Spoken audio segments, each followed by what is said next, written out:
Շատ լավ աղոթքով սկսենք եւ Տիրոջ անցնենք մեր ժամանակը։ Սիրելի հայր, շնորհակալ ենք այս երեկոյան համար, Տեր շնորհակալ ենք ներկաների համար, եղբայր քույրերիս համար, ով Տեր մենք մեր ցանկությունը նա է, որ սովորենք քո մասին, հասկանանք քո բնութագիրը, քո գամքը մեր կյանքերի համար, քո խոսքի միջոցով։ Եվ ինչ հիմա մենք սկսում ենք, ով Տեր առաջին թագավորների քո ժողովրդի բաղության վրայով սկսենք ուսումնասիրել, ով Տեր քո Սուրբ Ոգին մեզ առաջնորդի եւ մեր բոլոր հետաքրքրությունը, մեր բոլոր ցանկությունը թող լինի, որ ավելի քեզ ճանաչենք, նամանավանդ Տեր քեզ ճանաչենք մեր Տերոջ եւ Փրկիչ Հիսուս Քրիստոսի միջոցով։ Ումի մենք կբարդենք մեր հոգիները, մեր մեղքերի թողությունը նրանով է։ Շնորհակալ ենք նրա համար, ով Տեր մեզ առաջնորդիր, Հիսուսյանով խնդրում ենք, որ բարքի համար, ամեն։ Շատ լավ, եղբայրներ քույրեր ջան, ուրեմն սկսում ենք առաջին թագավորների մեր ուսումնասիրությունը եւ սովորաբար ինչպես անենք, առաջին գլուխից իհարկե սկսում ենք եւ գնում ենք գլուխ առ գլուխ, երբեմն կարող է գես գլուխ անենք կամ մի գլուխից ավելի անենք, բայց սովորաբար մի գլուխ անում ենք եւ ամեն անգամ այսպիսի հարցարան ունենք քննարկման համար։ Սա չի նշանակում, որ մենք եթե հարցեր կունենանք մեր սերտողության ընթացքում չեն կարող բարձրացնել, իհարկե կարող ենք բարձրացնել, միայն թե խնդրում ենք, որ ինչ որ հարցեր լինի, տեքստի համաձայն թող լինի, զորոնակ եթե տեքստը Հիսուսի երկրորդ գալության մասին չի խոսում, Հիսուսի երկրորդ գալության մասին պիտի չհարցնենք։ Մեր սերտողությունից ետքը սիրով Գարանք զրուցել, եթե հարցեր կան, բաներ կան, մինչև անադեմ, որ Արթուր եղբայրս եւ Աննա քույրս մեզ չասեն, որ այլևս հերիք է, գնացեք այստեղից։ Մենք քնում ենք։ Հա, շատ լավ։ Շատ լավ։ Եվ ինչպես աղոթքի մեջ ասեցինք, որ մեր ցանկությունն է, որ մեր Աստծուն, մեր Տիրոջը, մեր Փրկչին ավելի լավ ճանաչենք։ Եվ իհարկե, այս գրքերը, թագավորների գրքերը առաջին թագավորած, երկրորդ, երրորդ, չորրորդ, այո, Աստծո ժողովրդի, ասպարակահին ուխտի, Իսրայելի ժողովրդի, Իսրայելի ազգի կյանքի մասին է, նրա թագավորների մասին է, նրա մարգարեների մասին է, բայց այս գրքերի մեջ լիքը ոչ թե միայն դեղատվություն կա, հապա ճշմարտություններ կան Աստծո վրա, Աստծո բնութագրի վրա։ Նրա համար գտնում եմ այս երևյալ իրողությունը, որ այս գրքերը բարձրապես Իսրայելի պատմությունը չեն, Աստծո մասին է, Աստծո կամքի մասին է, Աստծո նպատակների մասին է, եւ մենք գիտենք, որ հին ուխտը բոլորը մեզ պատրաստում է մեր Տեր Հիսուսի ներկայացման, իր կյանքի, իր գործունեության, իր փրկագործման այդ բոլոր ճշմարտությունների վրայով։ Եթե հին ուխտը չլինի, նոր ուխտը չի լինում։ Հին ուխտը, ինչպես Պողոս Սահակյանին ասում է, 2 Տիմոթեոս 3:16-ում,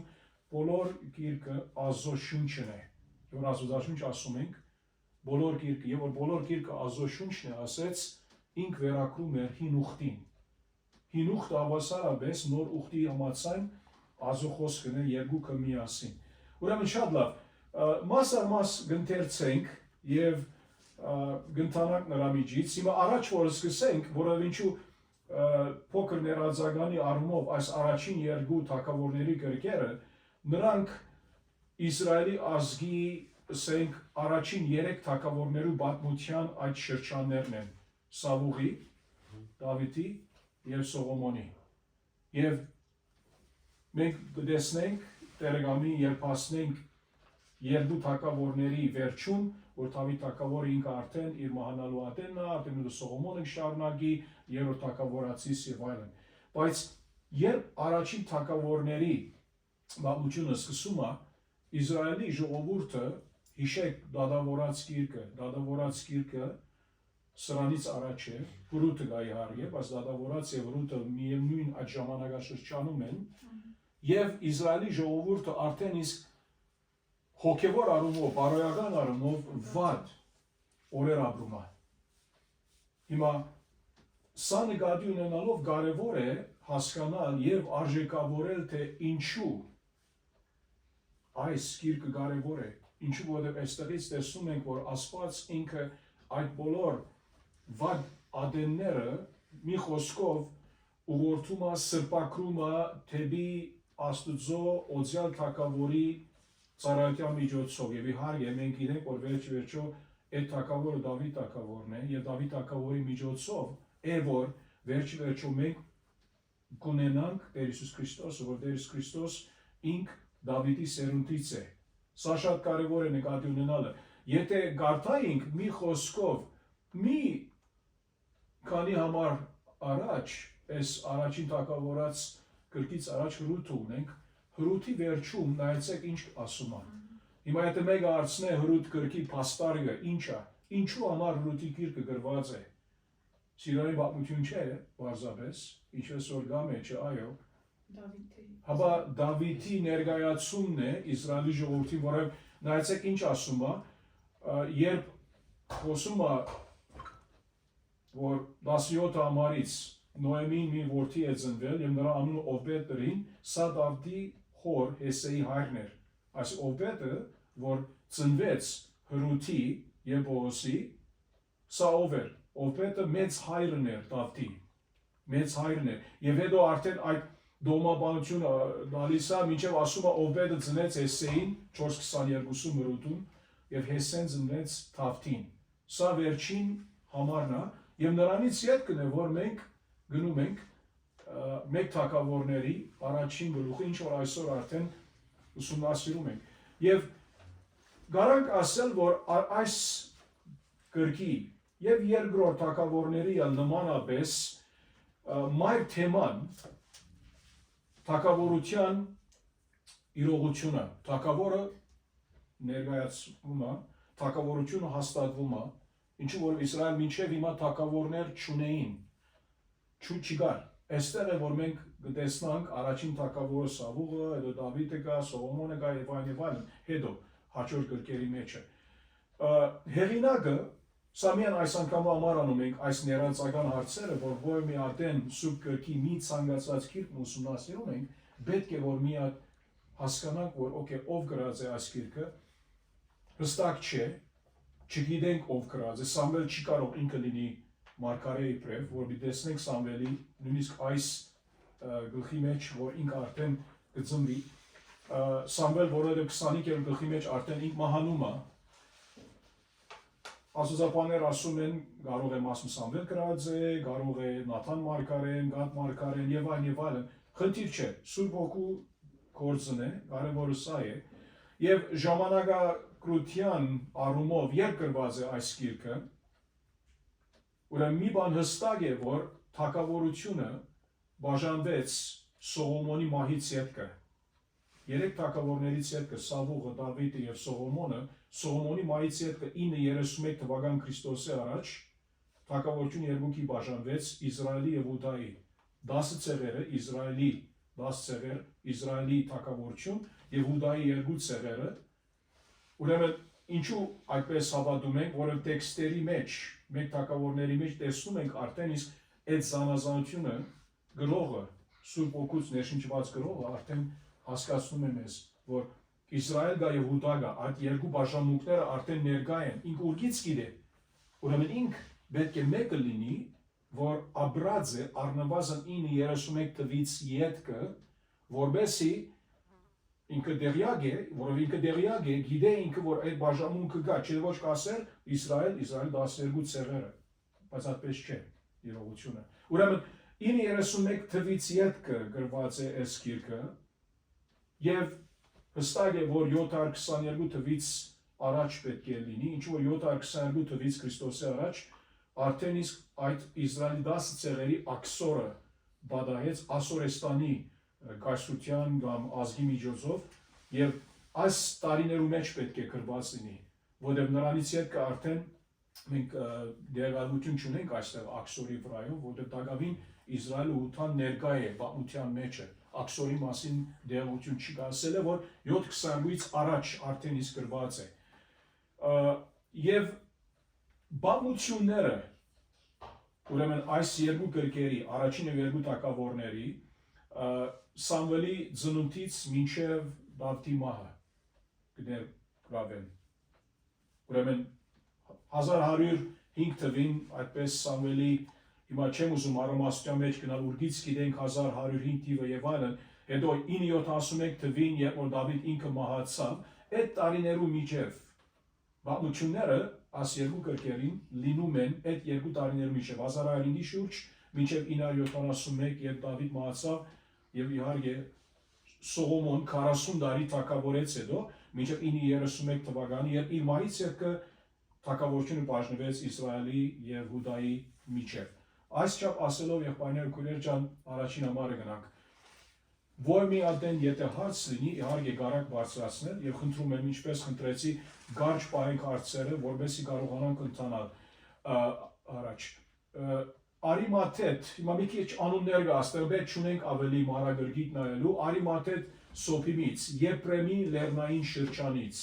մի մարդ կար, անունը Եղգանա։ Եղգանան ուրեմն այստեղ կարևոր անձնավորություն է։ Եղգանա անունը բարձրապես նշանակում է Աստված ստեղծեց։ Իր անունի իմաստը սա է։ Նա Եփրատացի Սուփի որդի, Թովայի որդի, Երիուսի որդի, Հերոամի որդին էր։ Նա երկու գին ուներ, հիմա արդեն իսկ այստեղ հարց ունենք, նա երկու գին ուներ, մեկի անունը Աննա, իսկ մյուսինը Փենանա, և Փենանան զավակներ ուներ, բայց Աննան զավակ չուներ։ Այդ մարդ ամեն տարի իր քաղաքից ելնում էր սելով, հիմա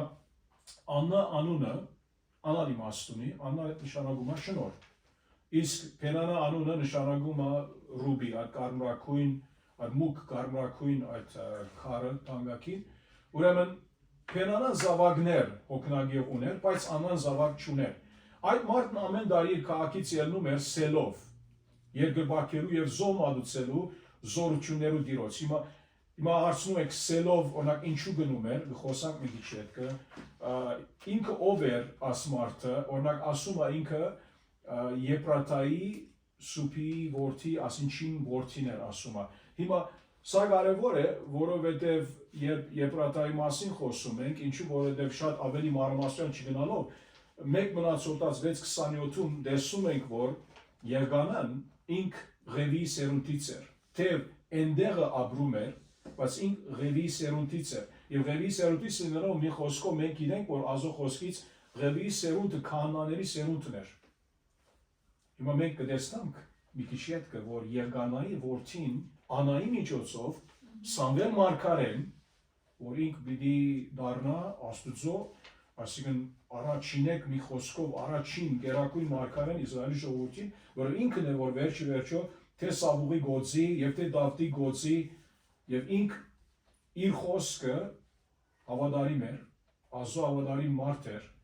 եւ նրա համար է որ այս պատմություն ունենք այստեղ։ Սա բարձրապես մի գնոջը զավակ ունենալուն եւ մույսի չունենալու մասին չէ, հապա մեզ պատրաստում է ներածականի նման Սամուել մարգարեն ներկայացնում է, ոնց որ ներդրում անում է իր կյանքը մեր հասկացողության մեջ, որպես է հասկանանք, օքեյ, հիմա արդեն իսկ սրանք այն գերբարներն են, գլխավոր անձնավորություններ, անհատներն են մեր պատմության առումով։ Եվ այս մարդը ամեն տարի իր քաղաքից ելնում էր սելով։ Հիմա որ սելով ասենք ինչ է սելով, ուր է սելով եւ այլն, հիմա սելովը մոտավորապես 15-ից 20 մղոն Երուսաղեմի հյուսիսն էր եւ այնտեղ էր, որ թե ուխտի դաբանագը կար եւ թե ժողովի վրանը ինչ որ բանի մեջ ուխտի դաբանագը դրված էր։ Հիմա էլի չեմ ուզում մանրամասի գնալ թե ինչ է ուխտի դաբանագի բարդականությունը, ուխտի վրանը, հիմա ուխտի վրանը մի խոսքով մայր ժողովարանն էր, ինչպես մենք մեր Հայաստանում ունենք մայր աթոռը Էջմիածնում, նրանք էլ ունեին, հրեաները ունեին այնտեղ սելովի մեջ ատերգրբակության գլխավոր տեղը, ուր որ ժողովի վրանը այդ սրբավայրը այնտեղ է եւ միջ գարթում ենք արդեն հարաճիգա գլուխներում կտեսնանք, որ այդ ժողովի վրան այլևս միայն վրան չէր, սենյակներալ գային, այսինքն մի խոսքով գառուցված մգար նրա շուրջը, հետո կանդրադառնանք դրա վրայով, բարձրապես վրան չէր։ Ուրեմն մոտավորապես 20 մղոն, 15-ից 20 մղոն հյուսիսը այնտեղ եւ այս մարդը Եղգանան ամեն տարի իր քաղաքից ելնում էր սելով, երկրբակելու եւ զո մատուցելու զորություններու դիրոցի։ Զորություններու դիրոջը այդ առնայությունը մենք սուրբ գրքում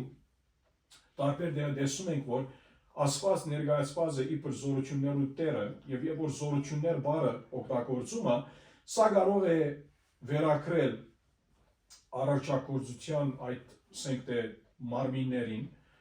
ինչպես լուսինը, աստղերը եւ այլն, սա կարող է վերակրել հրեշտակների։ Ուրեմն այս տերմինը հիմա բարձրապես զորություններու դիրոջ է որ ասում, այսինքն Աստված ինք զորություններու տերն է։ Եվ ասում է այնտեղ գնում էր ամեն տարի, ինչու ամեն տարի, ինչու որովհետև ինք ազո խոսքի համաձայն հնազանդ լինում էր, հիմա դեռ առաջին հարցը չենք անդրադառնում սիրելիներ ջան, բայց մոդից արդեն գալիս ենք այնտեղ։ Ինք գնում էր այնտեղ, որովհետեւ ամեն տարի ըստ ազո օրենքին, որովհետեւ ինք պետք եղած զոհ մատուցի, հավանական է խաղաղության զոհը, ուր զոհ մներ, որ մասը կանաներին կդրվեր եւ մասը ինք եւ իր հետ եղողները կարային նրանից օգտագործել եւ ուտել։ Ընտանիքն ալգնում էր, թեև սա առաջնագարկորեն միայն դղամարդկանց համար էր, որով Աստված ասած էր Իսրայելի ժողովրդին, որ դարվա մեջ 3 կարևոր տոներ կային եւ ամեն առու պետք է գնար այդ տոնի մաս կազմել։ Հիմա գնանք միատնայինք, օրինակ Բորինաց 7, 12-14, Բորինաց 7, 12-14, այո, երկրորդ օրինաց 12-14,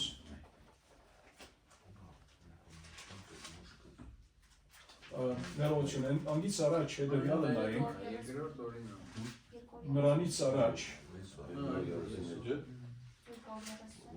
նրանից առաջ գնանք նայենք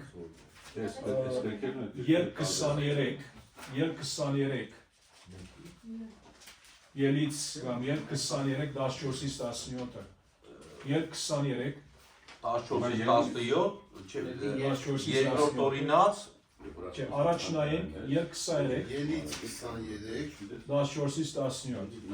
Սովանդոցից հետո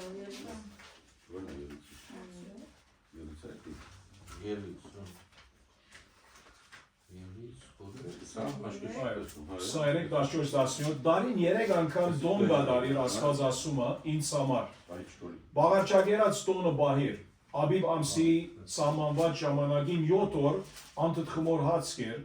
ինչպես պատվիրել եմ քեզ որովհետև դու այդ ամսին դուրս ելար Եգիպտոսից ահա վասիկ իհարկե որ բաղարջագերած տոնը ասում է Սագաբ ունի Զադգի հետ ոչ ոք դադարգացել չերևա իմ առաջ Բահիր դաշտում, հիմա թիվ 2, Բահիր դաշտում քո ցանքսի աշխատանքի երախայրիկը հնցելու դոնը եւ դարվա վերջին բերկավակի դոնը դաշտից քո բերկավակելիս։ Դարին 3 անգամ քո բոլոր այրու մարդիկ պիտի ներկայանան ամենագալի արչեւ Տիրոջը։ Այսինքն Տիրոջ արչեւ կգան դարին 3 անգամ։ Այս 3 դոները փառաչագերած տոնը կար, ուրեմն եւ որ քո երեխայրիկը հնցելու տոնը կար եւ հետո այդ բերկավակի տոնը կար, որ հավանական է սա հոկտեմբեր այդ շրջանին էր եւ մենք կարծում ենք ըստ տեքստի մանրամասներին 9 համարի նկատմամբ որ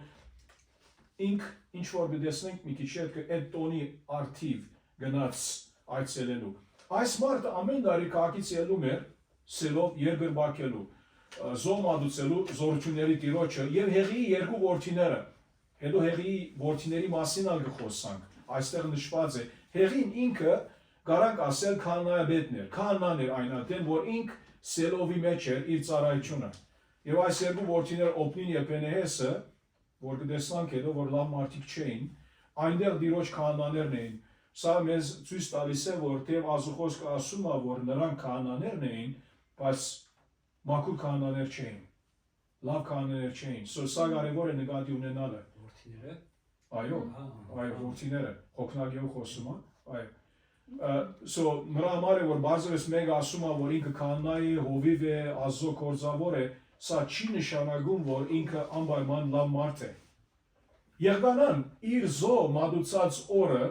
բաժիներ դվեց իր գին Փենանային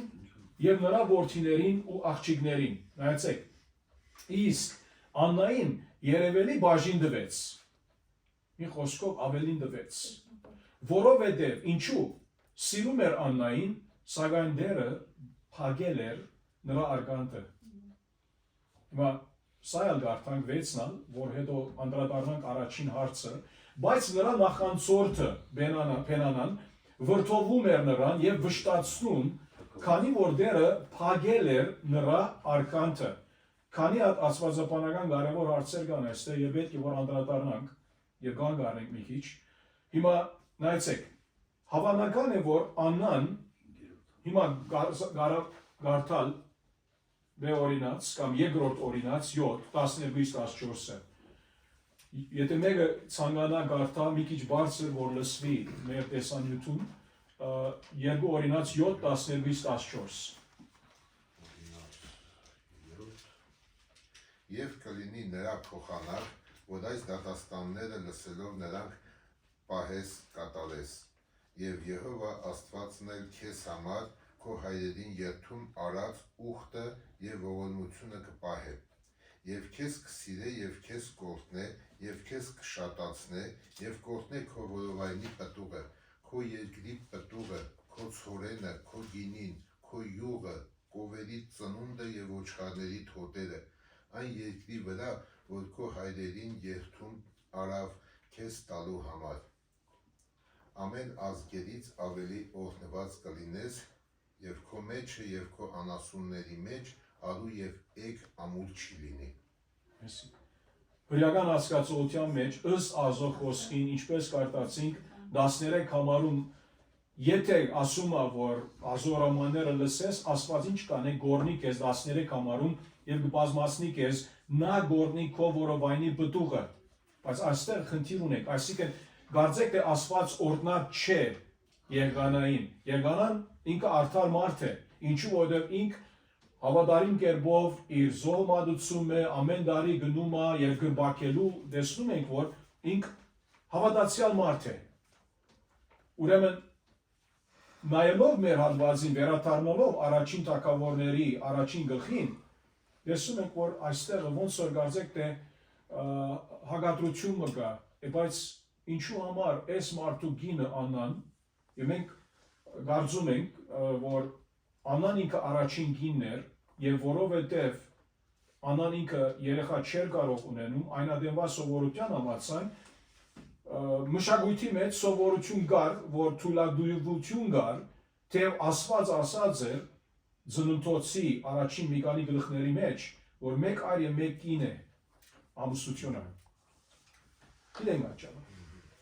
բայց այստեղ մեկը կարա հարցնել միթե Եղգանան ինքը մեղ կործած էր այդպես անելով քանի որ ինչու իր ըրածը նպաստում է միևնադեն որ Փենանան իր նախանցորդը իրեն վրդովեցնում է վշտացնում է նեղություն տալիս է որ ես երեխա ունիմ երեխաներ ունիմ օգնագյուտ դու չունես ես օրհնություն ունիմ եթե զորնակ գնարոնակ այս հատվածը գարտար դե օրինացից 7:12-14 նայր Աստված օրհնած են որովայնի բդուղը դու ինչ խնդիրներ ունես կամ ինչ մեղ ունես որ քեզ Աստված չի դվել կապ չունի նրա հետ եղբայրներ ջան Աստված նրա ամենալավ անսավորությունը պիտի տա Սամվել մարգարեի մեջ նրանից մեծը չկա Իսրայելում նրանից ավելի օրհնյալը չկա բայց բարձրապես որ այն ադեն երեխա չուներ սա չէր նշանակում որ Աստծո օրհնությունը չուներ Աննան եւ մենք ալ իբր գիրարում կորզնական գիրարում պետք է համբերող լինենք ոչ թե Աստծո հետ մենք մեզի հետ հա երբեմն մենք գիտենք որ Աստված կարող է ասել որ չէ ես քեզ համար չեմ ուզում երեխա ունենաս եւ կարող է 10 տարի 20 տարի 30 տարի եւ երեխա չի կա արդեն հասկանում ենք որ Տիրոջ կամքի մեջ չէ ինչու որ մենք գիտենք ոմանք կան որ նույնիսկ չեն ամուսնանում որտեղ Աստված նրանց ինչպես Սուրբ Գիրքը ասում է Հիսուս ասեց իբր ներքինի անումա ուրիշներ կա որ այո երեխա չեն կարող ունենում ամուսնանում են այո բայց այս բարակային հարցը Աննան չէր եւ ամեն բարակայի հարցը ոչ մի գինը չէ ինչու որ առաջին հարցը անդրադառնանք արդյոք հիմա ուզում եմ որ մեկը այս հարցին պատասխանի արդյոք Եղգանայի կողմից մեկ կնոջ մյուսի նկատմամբ նախընտրելը նպաստում է կրկնվածությանը։ Ինչ ընդհանուր դաս կարող են քաղել սրանից, այս հարցից։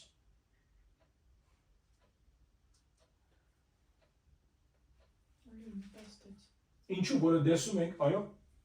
Նպաստեց։ Հա, ինչու որ նա ինչ անում էր, ինքը ինչ անում էր։ Տարբերություն է։ Աննային սիրում էր։ Անային սիրում էր եւ նրա սերը ոնց երևում էր։ Կրկնապատիկը տա։ Այո, գտնաբադիկը։ Այստեղ թարգմանված է երևելի, բայց գտնաբադիկը, այո։ Անային գտնաբադիկ տալիս էր եւ իհարկե արդեն իսկ որ այդ զադողությունը անես եւ մեկնաբաներու համացան իրեն կարծում են որ անան առաջին կին էր, քանի երեխա չէր ունենում, նրա համար երկրորդ կին վերցրեց այդպեսի մարդը, որ երեխա ունենա։ Ժառանգորդ ունենա։ Էլի ասենք,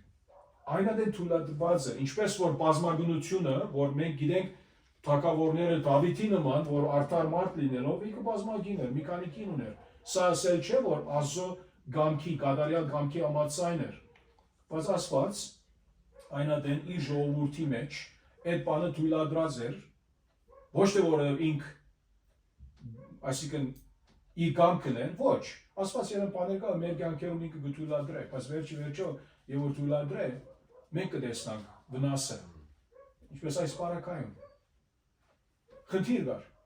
Ուրեմն դասը, որ մենք կարող ենք քաղել սրանից, որ այո, ուշադրություն ունենք։ Հիմա ոչ թե միայն մենք երկու կին չունենք, բայց եթե երեխաներ ունենք, որ երեխաների մեջ քույր եղբայրի մեջ թող չլինի, որ ծնող կգարձե, երեխաները կարծեն, որ հայրս ինձ ավելի սիրում է, քան թե իմ եղբորս կամ քրոջս, ուրեմն ես իրեն նեղություն մտամ այդպիսով, չէ, այդպիսի բան չի կարելի։ Բայց այս պարակային թեև եղգանան,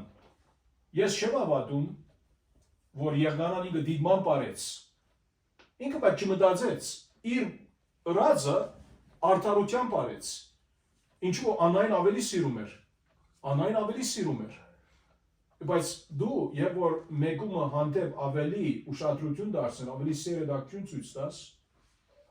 ավտոմատ կերպով կարող է խնդիր ցանես երկուսի միջև։ Նրա համար ուշադրություն պետք է անենք, այսինքն նույնիսկ արդար մարդը կարող է այդպես անելով ուրիշ է հետո նախանցով կրկնված լինի այն բանով, որ հիմա ես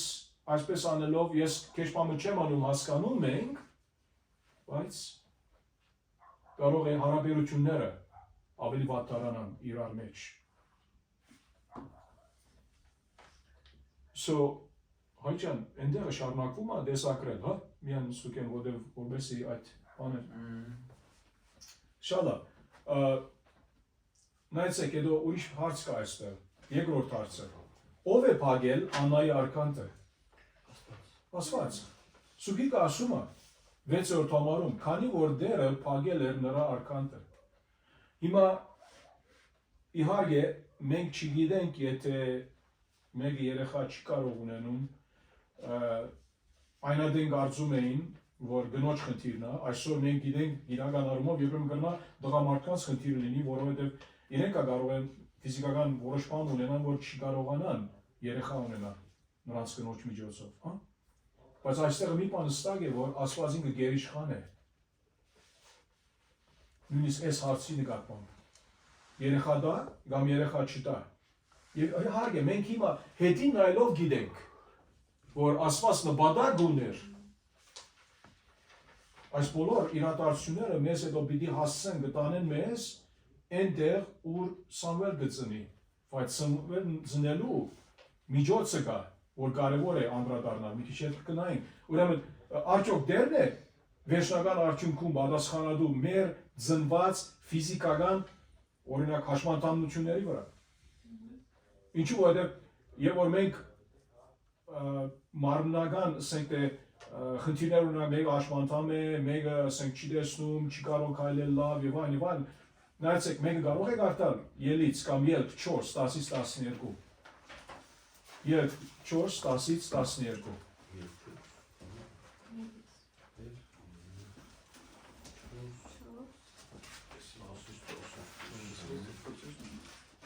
Ելից 4,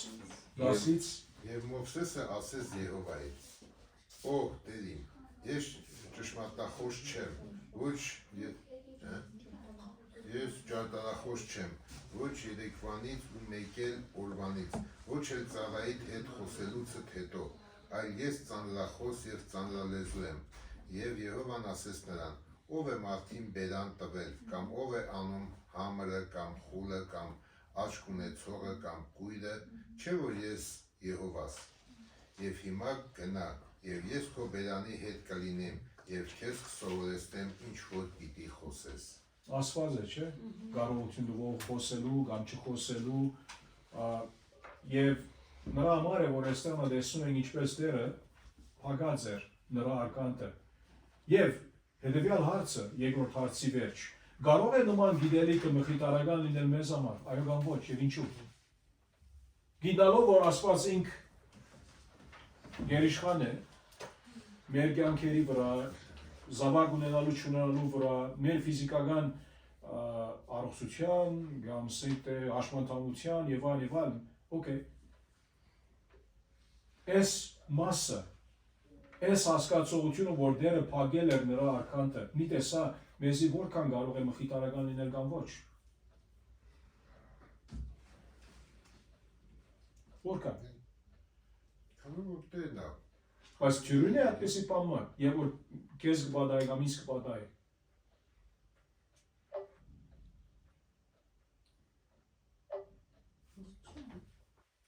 Իհարկե, մարդկային առումով թյուրին չէ։ Իսկ հոգևոր մարդկանց նորմալ է, թե հոգևորը գիտակցում է ինքը։ Հոգևորը եւ գիտակցումը։ Ասենք ինչ կա,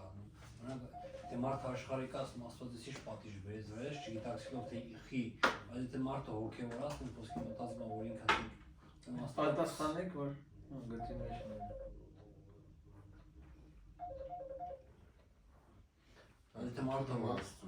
հոգևորը ընդունում է, ուրեմն դա Աստծո կամքն է ընդունում, Աստվածը թույլ տվել իրան այդ փորձությունը կամ էդիկ, ես կարծում եմ դուրին է։ Գազում ես թյուրինը։ Այս տենց եմ կարծում։ Եթե հոգևորը գիտակցում, որ դա Աստվածը թույլ տվել, Այո։ դա դուրին է։ Եթե ինքը աշխարհի կա, ինքը չի կարա, ասենք, հասկանալ, որ Աստվածը թույլ տվել, ոսկի կամ Աստվածը ուզում։ Օրինակ ես միշտ հոգևոր դառնալուց չի, ասենք, ոսկի հասկանում թե դյուրին է, բայց հոգևոր դառնալուց հետո ես հասկացա, որ դա Աստծո կամքն է ու տենց է պետք է լինի։ Հիմա, այո, շիդագը այդպես անդրադառնալն է, բայց սել չէ, որ ամեն բարակային թյուրին է, որտեղ մենք շատ անգամ կարող է, որ դարաբենք, չարչարվենք, հարց տանք, մինչև որ այդ հասունության ասենք, որ ասենք դեր քո կամքը դուլա։ Մարկանաթյուրին չէ, սա առումով։ Եթե ես ասենք եղել եմ աշխարհիկ, ունեցել եմ խնդիր, մեղադրել եմ Աստծուն, Աստվածը մեղավոր եւ այլն, всё, դա դյուրի չի եղել, ըստ մտածողության, որտեղ ես չեմ գիտակցել, չեմ ունեցել հոգևոր հասկացություն, որ Աստվածը թույլ տվել, որ սատանան փորձի, Աստվածը թույլ տվել, ասենք այնքան ինչքան որ իմ կարողության սահմանը, բայց որ դարձի եմ եկել կարդացել եմ, ուրեմն հասկացա, որ դու Աստծո կամքն է դա, Աստվածը թույլ տվել, որ ես օրինակ ինչ բան ունենամ, չէ՞, դες Պողոս ունեցել է հավատ ու ունեցել է նույնպես ծակոց, Աստվածը թույլ տվել է ծակոցը իրան, որ ինքը միշտ զգայուն է, միշտ իր ասենք բան չանի, չհպարտանա, Աստված իրան Բայց դյուրին չէր նրա վրա։ Դե ինքը չէր ընդունում պետք է, բայց Աստված ասեց, էդի օրինակ էր, չէ՞, որ մենք հետ պետք է գիտակցենք, ճիշտ է, մարդկային ասենք բնավորության միշտ մտածում են, որ անախի սենց լա, ինչ են կարի եւ այլ, բայց մենք չգիտենք դրա։ Այո։ Ինչպես էստեղ։ Հիմա մենք գիտենք բարձրապես ազոխոսք Սկիզբը վերջը, չէ, ասենք Աստված ինչ ծրագիր ունի, չէ՞, մեր համար։ Այո։ Չդայ, այո։ Մի մարգարեության մեջ էլ ասում, չէ՞, Հովմելի, թե ովսե մարգարեության ասում ես քեզ կհատուցեմ քո կորցրած օրերը, մի հատ դες բան կարել, թող կարողս ես քեզ Կարևորը որ այո, այդ հասկացողության ավադացյալ ասնի Արաս ջան, հետը դե մսածը չի դալի, որ ընդունեք ազոգանքը։ Չընկճվենք, որտեղ Հակոբոս 1:2-ի մեջ ասում, լիարժեք ուրախություն համարեք, երբ փորձության մեջ չընկնեք։ Ամեն բարի շնորհ Տիրոջից է, Հակոբոս մեջ դա ասացին, մենք չպետք է փորձության մեջ ընկնենք, ասենք, всё, Աստված չկա, այդ Աստվածն մենք փորձության մեջ չենք ընկնի։ Միգուցե Աստված մեզ ասենք թույլ է տալիս փորձությունը, որ մեր հավատն է փորձում կամ ուզում ենք դրանով ավելի զորանանք։ Չդա։ Հաջորդ հարցը, շնորհակալություն, թիվ 3 հարցը, հագիչ քննարկեք ծնունդոց 16-1-6-ը եւ ծնունդոց 31-2-ն, հաշվի առնելով կանանց անբուդուղությունը։ Հիմա ծնունդոց 16, եթե մեկը գարագարտալ, ծնունդոց 16, միան բարձրացան եղբայրը քուրերը ասեք, որպես ավելի լսվի։ Սարան տվեց Հա, 1-6։ Եվ Աբրամի կինը Սարան չէր ծնում նորա համար, եւ նա մի եգիպտացի աղախին ուներ, անունը Հագար։ Եվ Սարան ասեց Աբրամին. «Ահա Եհովան ինձ արգելեց ծնելուց, ուրեմն աղախնիս մոտ մտիր, գուցե նորանից որդի ստանամ»։ Եվ Աբրամը Սարայի ձայնին լսեց։ Եվ Աբրամի կինը Սարան իր եգիպտացի աղախին Հագարն առավ, Աբրամը Քանանի երկրում 10 տարի բնակելուց հետո եւ տվավ նորան իր մարդին Աբրամին, որ նորան կին լինի։ Եվ նա մտավ Հագարի մոտ, եւ նա հղացավ։ Եվ երբ որ տեսավ, թե հղի է, իր տիկինը իր աչքի առաջին անարգվեցավ։ Եվ Սարան ասեց Աբրամին. «Իմ անիրավությունը քեզ վերա լինի։ Ես իմ աղախինը քո գիրկը տվի եւ երբ որ տեսավ թե հղի է, ես նոր աչքի առաջին անարգվեցա, Եհովան իմ ու քո մեջտեղը դատաստան անեմ»։ Եվ Աբրամն ասեց Սարային. «Ահա քո աղախինը քո ձեռքին է, արա նորան ինչ որ հաճո է քո աչքին»։ Եվ Սարան լեղեց նորան եւ նա փախավ նորա երեսիցը։ Եվ Եհովայի Հիմա տեսում եք այստեղը Սարան ինչ ասում է, հիմա ինք անդրադառնում է երկու համարում, որ դերը ինձ զրկել է ծնելուց, հստակ գիտե որ իրեն ամուլ լինելը դիրոջից է, օքեյ, բայց ինքը ասում է, որ աղախինը ունեմ, աղավասիկ, որպեսզի որդի ստանամ նրանից, եւ Աբրամը Սուրբ Գիրքը ասում է լսեց Սարայի խոսքը, եւ Սարան, երբ որ Աբրամի գիմը դվավ իր եգիպտացի աղախին Հագարը Աբրամի եւ ղիացավ եւ պատմությունը ինչ ասում է, որ ինք մի խոսքով արամարված սկաց 4-րդ համարում եւ Սարան հիմա Աբրամի ասի ոնց որ հանցավոր անում է, ինչու որովհետեւ ասում է իմ գրած արամարանքի հանձավոր ես իմ աղախնին քո գիրկը անցնեցի եւ երբ նա տեսավ որ ղի է արամարեց ինձ Բայց դու պետք է մտածեիր, ինչ կարա լիներ։ Եվ ուրիշ հարց է գա, անշուշտ հիմա Իսմայելի միջոցով արդեն արաբ ազգը եկավ, դա ուրիշ թեմա է, արաբները Իսրայելի ազգը իրար հետ շամի են, մինչև այսօր։ Ինչու որովհետև Սարան որոշեց այդպես անել։ Բայց խնդիրը նա է, որ Աստված արդեն մի քանի գլուխ առաջ խոստացած էր Աբրահամի, որ քու սերունդից ասպիտու ունենաս։ Եվ բոլոր ազգերը Մեսիայի առումով, Քրիստոսի միջոցով պիտի օրհնվեն։ Սպասիր, համբերիր, երբ որ Աստծո գամքից դուրս գանք եւ ավելի առաջ շարժվենք, որ Աստծո գամքը մեր ցերկով անենք, Աստված ուշանում է, կարող է ինքը սպաղե, կարող է ինքը մոռացավ մեզ, ուրեմն մենք անենք իր գամքը մեր ուզած ցևով, վերջը մենք խնդիրի մեջ ենք, այսպեսով։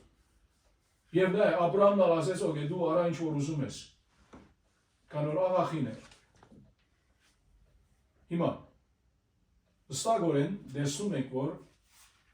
իր անբուդուղ լինելը դիրոջից է, ինքը անդրադարձավ սա։ Մի խոսքով, այո, իր աստվածաբանությունը շիդագ էր, այս առումով, բայց ոնց ինք օգտագործեց այդ աստվածաբանությունը, սխալ ճանապարհի տարավ նրան, այդ առումով, որ խնդիր բացավ։ Հետո Ծնունդոց 31-ից 2 համարները կարդամ, Ծնունդոց 31-ից 2, երբ Ռաքելը տեսավ, որ ինքը Հակոբի համար զավակներ չի ծնում, անշուշտ Հակոբով էր Աբրահամի թոռը, նախանցեց իր քրոջը Լիային, ինչու Լիան էնալ Հակոբի կինն էր, եւ ասաց Հակոբին, որդիներ դուր ինձ, եթե ոչ կմեռնեմ,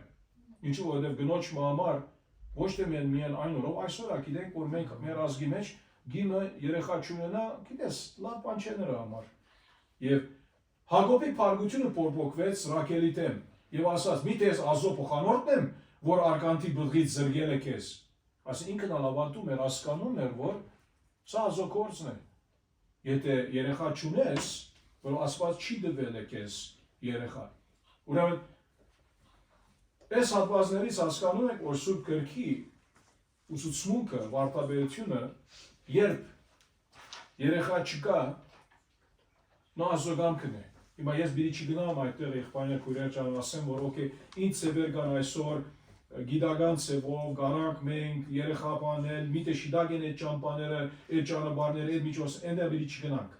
Մի բան հստակ է, որ եթե զույգը զավակ չի կարող ունենում, դերը չի դալի։ Քոնե ներգա, մինչև ներգա ժամանակ չի տված, անկետ կարող է դա անի ինքը գիրի։ Ինչպես որ Աննայի բարակային կլինի, հիմա ետ վերադառնալով մեր առաջին գլուխը, առաջին թագավորած, Եղգանան 7 համար, Եղգանան այդպես էր անում ամեն տարի Տիրոջ դունը գնալիս, Փենանան նույնպես վշտացնում էր նրան, պատկերացրեք, երկրպագության գնում են, ամեն տարի նեղություն տալիս է, նույնիսկ երկրպագության գնալու ադեն, այս մի խոսքով եկեղեցի գնում ես եւ քեզ նեղություն տալիս է, քո հագարագործը սառնով, եւ անան լաց էր լինում եւ ոչինչ չէր ուտում, ինչ որ այնատեն, եւ որ Տիրոջը դունը գնում էին, այդ ժողովի վրանը, ուր որ գառուցվածք հիմագար 4 կողմը, ինչ որ հետո կտեսնենք հաջորդող մի քանի գլուխների մեջ, բարձրապես վրան չէր, ինչու վրան եղածը տենը միայն Մովսեսի օրով էր, Տիրոջ վրանի ժողովը, այդ վրանը ուր որ գնում էին նրանք, անաբադում այդ վրանն միասին գնում էր, տարբեր դեղեր այդ վրանը դեղադրում էին, եւ անան լաց էր լինում եւ ոչինչ չէր ուտում, եւ ամուսինը Եղգանան նրան ասաց, Աննա, ինչու ես լաց լինում, ինչու չես ուտում, ինչու որովհետեւ երբ այդ խաղաղության զոհը, որ անում էին Տիրոջը առջև, նրանք իրավունք ունեին նրանից իբր մի մաս երկրպագության արարողության, որ իրենք օգտագործվեն։ Այդ ասենք անասունը, որ Տիրոջ առջև իբր զոհ մատուցված էր։ Եվ ասում է այստեղ, ինչու սիրտդ տրտում, միտե ես քեզ համար 10 որդուց լավ չեմ։ Հիմա հետևյալ հարցը, թիվ 4։ Ուշադրություն դարձրեք Եղգանայի խոսքին Աննայի ուղված 8-րդ համարում։ Եթե դուք կամ որպես զույգ, այսինքն իբր անհատ կամ զույգ, լինեիք նման իրավիճակում, արդյոք նման խոսքը գոքներ ձեզ։ Մի քիչ լուծենք։ Այսինքն հիմա Եղգանան երբ որ ասում է, միտե ես քեզ համար 10 որդուց լավ չեմ։ Հիմա Եղգան ինչ կարող ասել։ Հիմա ես չեմ ուզում ավելորդ ասել, դուք ասեք։ Իմ կարծիքով, ասենք, Եղգանան խոսեց մխիթարի, Հա, ինքը կմխիթարի մենակ այն դեպքում, որտեղ իր ասենք նպատակը երեխա ունենալն է։ գնոջը։ Հա, կնոջ նպատակ, ասենք գլխավոր նպատակ իր երեխա ունենալն է։ Եթե ասենք գլխավոր նպատակը երեխա ունենա, ինձ թվում է չի մխիթարի։ Հա, մենք փորձում ենք, ասենք փորձում ենք տարբեր ձևերով եւ այլ եւ մխիթարին, բայց մեր մխիթարողը դի։ Եվ շիդակ է, որտեղ որքան ամուսինը ասա, որ նա է, ես քեզ համար 10 որդուց լավ չեմ, այսինքն Եղգանան ինքը այդպես ասելով, ինքը գլուխ չէր կողմում, ինքը գիտեր, որ այո, գինը այդպես սիրում է նրան, եւ ինքը այդ մաքուր խժմտանքով ասաց այդպես, բայց միևնույն առազեղբորը սազի համացայն, ինքը Աննան չէր կարող մխիթարվել, ինքը դակավին երեխա ուզում էր։ ու մի կողմից կանք Վեր կացավ գնաց գիրա։ Հա, հետո, ճիշտ այս խոսքից ետքը, եւ սա էլ կարևոր է, որ նշմարեցիր Արկադի ջան, որովհետեւ ինք մտիկ արեց ամուսնի խոսքին։ Քոնե սա մխիթարանք էր նրա համար։ Նույնիսկ եթե այդ մխիթարանքը ժամանակավոր բնութագիր ունենար։ Այո։ Այդ խաղը նպատակ երեխան է, որտեղ հիմա դες ասենք ոստնային դարի նախանձել ենք բենամ, չէ, ասենք մյուս կինո ունի, ինքը չունի, հա, ասենք այդ հատված հիշում եմ, եւ նախանձը կա եւ Այքան։ բայց Շատ լավ, նայեցեք հաջորդ հարցը 9-10 համարների վերաբերյալ հարց թիվ 5։ Ինչպես է Աննան արձագանքում իր իրավիճակին, ուր է նա գնում իր նեղության մեջ, 9 եւ 10 համարներն ենք, եւ Աննան սելովում ուդելուց եւ խմելուց հետո վեր գացավ, Իսկ հեղի քահանան նստել էր մի աթորի վրա։ Հիմա աթորը ներկայացնում է իշխանության մի տեղ, դիրոջ դաջարի սեմի մոտ։ Եվ նա Աննան դրդմալից հոգով աղոթեց դիրոջը եւ շատ լաց եղավ։ Հիմա այս երկու համարները նայելով ինչ կարանք ասել, ոնց ինք արձագանքեց իր ռաբիջակին եւ ինք ումի գնաց իր նեղության մեջ։ Հատվածից 9-10 համարներից։ Դեպի Աստծո գնաց, ինչու որովհետեւ աղոթեց դիրոջը ասում է, չէ՞, 10 համարում։ Հետո 9 համարում արդեն խոսեցանք մի քիչ, որ սելովում ուդելուց եւ խմելուց հետո վեր գացավ, այսինքն ինք տակավին ամուսնու մտիկ արեց, մխիտարվեց մի քիչ, բայց տակավին հարազիսացի համացան կատարյալ մխիտարություն չէ, որովհետեւ տակավին ինքը դարդ ունի, սրտի մեջ ցավ ունի, եւ մենք մեր ցավը ոչ մի ամուսին, նույնիսկ եթե 10 երեխայից ավելի լավ լինի, ոչ մի գին, այսինքն չես կարող դիրոջ հետ համեմատել։ Նրա համար ինք գիտեր իր մխիտարության գերակույն եւ միակ ճշմարիտ աղբյուրը Աստված է։ Մենք չենք ասում, որ Հեղանան ինքը կարևոր չէր իր կյանքում, ընդհակառակը մենք տեսնում ենք ինքը արդար մարդ էր։ Սիրում էր իր կնոջը։ Եվ սա մեզ շատ բան ասում է Եղանայի բնութագրի համաձայն նկատմամբ։ Բայց Աննան գիտեր, երբ ես ու դու խնդիր ունենք, եւ մեր վիշտը, մեր ցավը, մեր դարդը մեծ է, ու մի գնանք։ Աստծո, Տիրոջը։ Այո։ Եվ հետո ասում է 11 համարում եւ ուխտ արավ ու ասաց. ով զորությունների Տեր, ինքը ամեն զորության Տերն է։ Եթե դու նայես քո աղախնի նեղությանը եւ հիշես ինձ ու չմոռանաս քո աղախնին եւ քո աղախնին առու զավակ դաս, աղջիկ չեմ ուզում, տղա ուզում եմ։ Ինչու՞։ Ես նրան գնվիրեմ Տիրոջը իր կյանքի բոլոր օրերին եւ ածելի չի դպչի նրա գլխին։ Հիմա 13-րդ համարում 6-րդ հարցը նայեցեք։ Ինչու է կարևոր բահել երթումը, գամ մեր խոսքը ինչ որ մեկին, հատկապես Տիրոջը։ Հատկապես Տիրոջը, ինչու՞։ Ինչու է կարևոր բահել երթումը։ Այսինքն Աստված դասում չի թե խոսքը թող բայում լինի, այո, ոչ, եթե խոստանունս պետք է անես։ Մանավանդ Տիրոջը։ Ունենք եղել եմ այդ դեպք, ասիկի շատ լավ դեպք մեջ եմ հայտնվել, ու սենց խշշում տանքի պահով։ Խոստովանի է խաչը, խոստովանի։ Ու ասի չեմ բայց խոստումս պահեմ, եղել եմ անգամ այդ դեպք, ասիկի Աստված ասենք շատ տեղ անշում, թե ոնց որ պայման կապես Աստծո հետ, ոնց որ Մովսեսը չէ, քորևում ասավ, չէ որ Աստված ուզում է կոտրվի, չէ։ Ինչու Աստված լսում է Մովսեսի ձայնը եւ չի կոտրում ժողովրդին, ասում է քո ժողովրդին հանեստանես, ասում է Աստված հանես տարավոր անապատում կոտրի իրանց, նույնպես էլ այստեղ նու խոստում է տալիս, Աստված տալիս է այն ինչ որ ուզում է, ու նույնպես էլ ինքը իր խոստում կատարում Աստծուն, ասենք բան նվիրում է եկեղեցուն։ Նու Աստված լսում է իր ընտրանքը, ու ինչ որ խոստացել է, Աստված իր խոստման համաձայն տալիս է որդուն։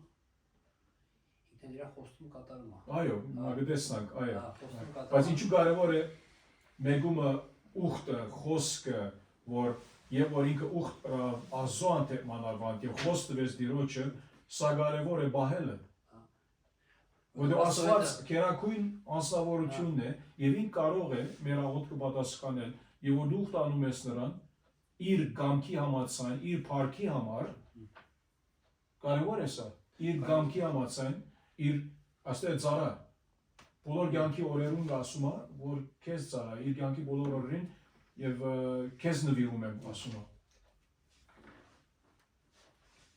Եվ հետո նայեցեք ինչ ասում է, եւ ածելի չի դպչի նրա գլխին։ Սա ինչի մասին է, սա այս արտահայտությունը բարձրապես ուխտի նշանն է։ հա, ուխտի նշան է ընդհանրական, այո, Ուխտավոր պիտի։ հա, ուխտավոր լինի, ինչ որ նազիր պիտի լինի, այսինքն ինչ որ մենք նազար բառը որ օգտագործում ենք, հայերենով մենք օգտագործում ենք այդ անունը տղամարդկա համար։ Նազար բառը միայն նազարետից չէ, նազար է ուխտավոր։ Հիմա սրա մասին մենք կարդում ենք, եթե մեկը ցանկանում է կարդալ թվեր կամ թվոց 6, 1-ից 8 համարները։ թվոց 6 Սփոթ 6 մեկից 8 համարները։ Եվ մենք գիտենք, որ Սամսոնն էլ այս կատեգորիայի մարդ էր, նվիրված էր Տիրոջը, եւ այս նվիրումը, այո, ըսել չէր, որ բոլոր կյանքի համար էր այս ասենք թե ուխտավորի այս ուխտը, ինչու որ մենք տեսնում ենք այստեղ, որ որոշ ժամանակի համար, այդ ժամանակը կարող է բոլոր կյանքը լինի եւ այս գինը Աննան ինքը որոշեց այդ ուխտավորությունը, այդ նվիրումը Տիրոջ հանդեպ իր զավակի միջոցով բոլոր կյանքում կլինի Տիրոջ համար։ Այո, 6-ից ներողություն 6 1-ից 8-ը։ Եվ հակարտան։ Եվ Եհովան խոսեց Մովսեսի հետ ասելով. Խոսիր Իսրայելի որդկանց հետ եւ ասիր նրանց. Եթե մի մարդ կամ մի կին ուխտավոր ուխտ անե, իր անձը Եհովային ուխտելու համար, նա գինուց եւ ցկուց պիտի զգուշանա, գինու քացախ չխմե եւ բնավ խաղողի օշարակ չխմե եւ խաղող կամ չամիչ չուտե, իր ուխտի բոլոր օրերը որդից եղած ոչ մի բան չուտե, կուտերից մինչև կեղևը, նորան ուխտի բոլոր օրերը նրա գլխին ածելի չդիպչե, մինչև իր անձը Եհովային ու իրաց օրերի վերջանալը սուրբ լինի, իր գլխի մազերի վարձքը թող տա որաճե։ Եվ շարունակեք մինչև 8-ը։ Իր անձը Եհովային նվիրած բոլոր օրերը մեռած մարմնի չմոտենա, իր հոր համար կամ մոր համար, իր եղբոր կամ իր քրոջ համար իրեն պիտի չպղծե, նորանք մեռած ժամանակը, որովհետև իր Աստծո ուխտը իր գլխի վրա է։ Եվ իր ուխտի բոլոր օրերը նա սուրբ է Տիրոջ համար։ Սուրբ է Եհովային։ Եհովային։ Այո։ Շարունակեմ, հա։ Չէ, եղավ 1-ից 8-ը։ Ուրեմն դեսում ենք, որ այստեղը ազո խոսքը մեկ տակավորած առաջին գլուխ 11 համարի մեջ ասում է, իր գագի բոլոր օրերին Տիրոջը նվիրված լինի եւ ածելի չի դպչի նրա գլխին, սա չի նշանակում, որ Աննան միայն նրա վրա վերակրում է, հապա այդ ասենք մաս արդայությունը մի մասն է ներկայացնում, ինչ որ մենք կարդացինք այդ ամբողջությամբ թվեր 6-րդ գլխի մեջ 1-ից 8-ը, որ թե գինի չխմի, թե մեռածի չդպչի, նույնիսկ եթե զնողքի բարակային լինի, ուրիշներ թողնեն այդ բանը, որովհետև Աստված ինքը այդպիսի անձը իրեն նվիրված է նրա ծառայության համար։ Եվ հետո, եւ մինչ նա երկար աղոթում էր Տիրոջ առաջ, նրա աղոթքը մի քանի վայրկյան չէր, մի քանի րոպե չէր, երկար աղոթում էր, իր դարդը բացում էր Աստծո, Տիրոջ հետ ացուրույցի մեջ էր, լացում էր Տիրոջ առաջ, նայեցեք ինչ պատահեց։ Հեղին քահանան նայում էր նրա բերանին։ Աննա խոսում էր իր սրտից,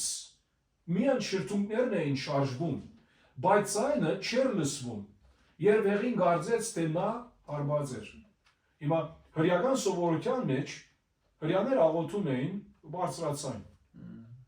բայց ասպարակային էսկինը ինքը միայն աղոթում է այսպես դուր ու մունջ, բերանը շարժում է, գարձում է հեղին, այո, սխալվեց ինքը, կարծեց, որ ինքը հարբած էր, 7-րդ հարցը, կարծում եք հեղին անզգայուն էր, ինչու որովհետև 14 համարում ասեց, մինչև է պիտի հարբած մնաս, ստավիր կինովություն, չէ, ինքը բարձրապես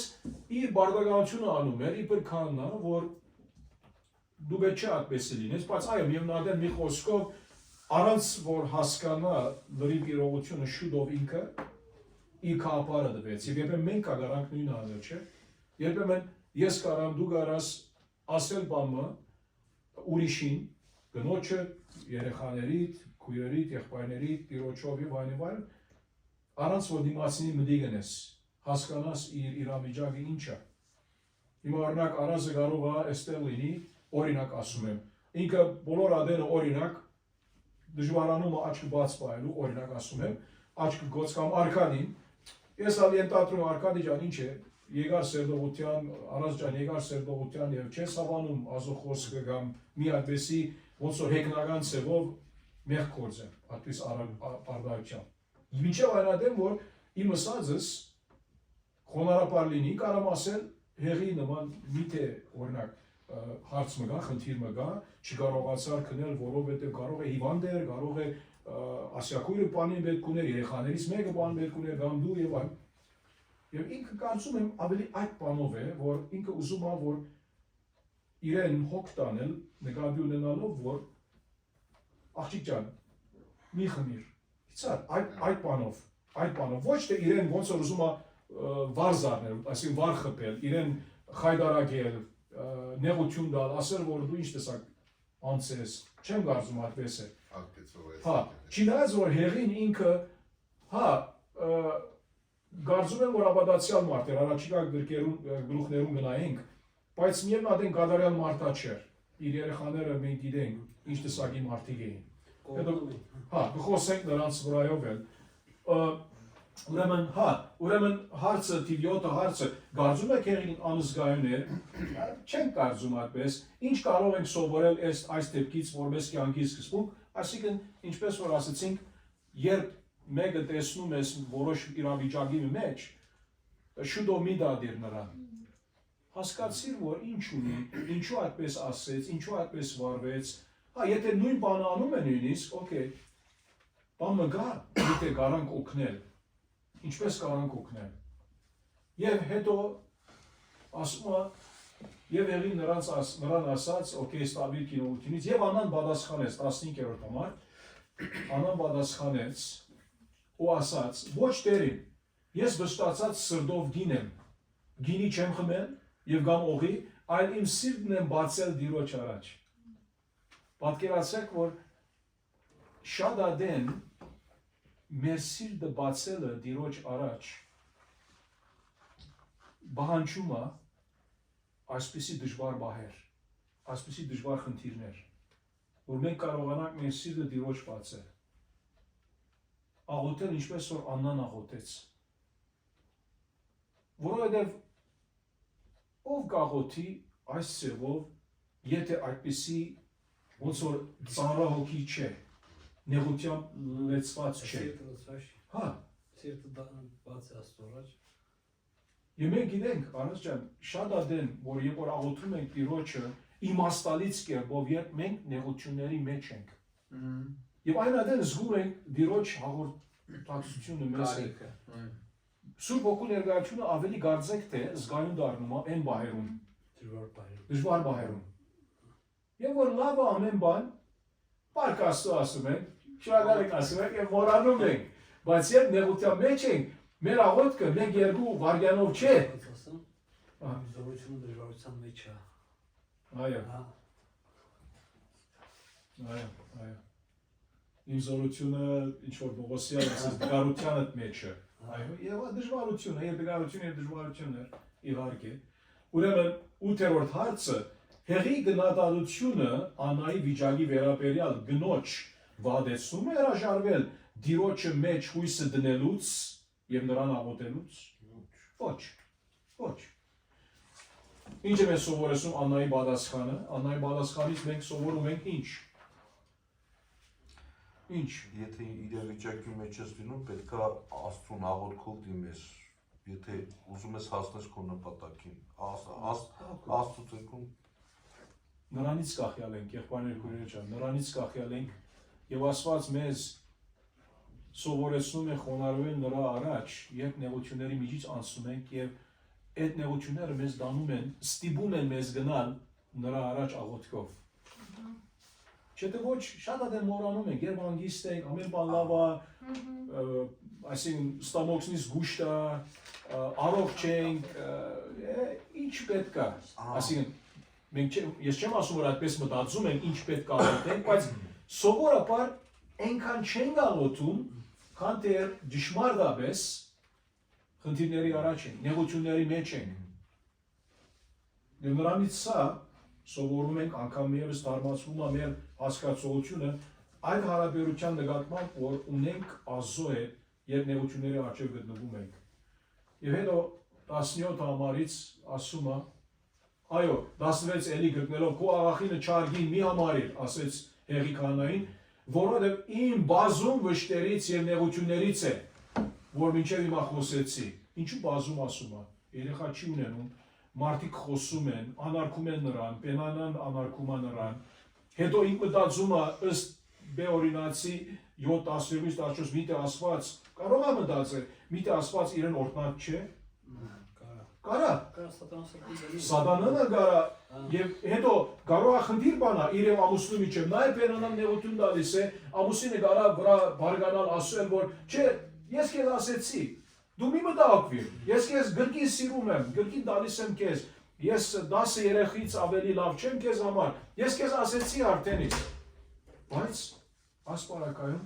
ինչ որա լինի իր բազում նեղությունները, մենք գիտենք, որ ինքը Տիրոջ առաջ գնաց, որ միակ ցևը մեր բազում նեղությունների, որ մենք կարանք պատասխան գտնել, առողջ, հստակ, թարման գտնել, Տիրոջից է։ Եվ նա ասաց, Հեղին ասաց, թող քո աղախինը, ներողություն, Աննան ասաց, թող քո աղախինը շնորհ գտնի քո առաջ, եւ գինը գնաց իր ճանապարհով եւ գերավ երես այլևս դրդում չէ։ Ինչու որովհետեւ 17 համարի մեջ Հեղին նայեցեք ինչ ասաց։ Այն ժամանակ Հեղին պատասխանեց գնա խաղաղությամբ։ Թող Իսրայելի Աստվածը քեզ տա այն, ինչ խնդրեցիր նրանից։ Եվ ինք իբր քահանա նրա խոսքն իհարկե գշիր ունի նրա սրտում մտքում, նրա համարիկն ասաց թող քո աղախին շնորհ գտնի քո առաջ եւ գինը թողեց գնաց եւ ինք ասե այլևս դրդում չէր։ Սա շատ կարեւոր է նկատի առնենք։ Ինչու ինքը գնաց Տիրոջ առջև աղոթեց։ Այս մարդը իբր քահանա իր ասելիքը ասեց որ Իսրայելի Աստվածը քեզ տա այնինչ խնդրեցիր նրանից։ Եվ այդպեսով ինք այլևս ասեց որ ես պետք չունիմ մտահոգվելու։ Հիմա ինչու սա կարևոր է։ Ինչու սա կարևոր է։ Մենք երբ աղոթում ենք մեր նեղություններու նկատմամբ, Աստծո առջև գնում ենք, դակավին հետո շարունակում ենք մեր նեղության վրա մտահոգվել։ Նեղության առնչությամբ մտահոգվել, նեղանալ, նույնիսկ փարգանալ, վշտանալ, բայց Տիրոջ անցնեցիր արդեն։ Թող Տիրոջը հավատքս եւ քո հավատքը այնտեղ հայտնի կլինի, որ դու որքան նույնիսկ եթե ամենադժվար բարականերու առջև, նույնիսկ եթե սարերը անգան բարձր տվեն, նեղությունների սարերը, հոգսերի սարերը, Աստված նրանից ավելի գերիվեր է, ավելի բարձր է, ավելի կարող է։ Ճիշտ ոսը որ մեր հավատքը փորձվում է։ Ինչն է նպաստում 9-րդ հարցը Աննայի վարկագծի հանգարձակի փոփոխությանը 18 համարի մեջ տեսանք ինչն է նպաստում Որտեղ ասավ գնա խաղությամբ Տերը տա քեզ ցանկան սեւոդ արդեն հարության նշան կար իր մեջ որ ինքը Այդ կանայի խոսքը կանայի խոսքը մխթարեց իրան վստահեց աղոթքով Տիրոջը թողեց ինչու Տիրոջ ներկայության մեջ էր այնտեղը ոնց որ փուն դեղն էր աղոթքի փուն եկեղեցին փուն վայրը Տիրոջը եթե Տիրոջ ներկայությունը պետք է լիներ մի տեղ այնտեղ է նրա համար վստահեց Տիրոջ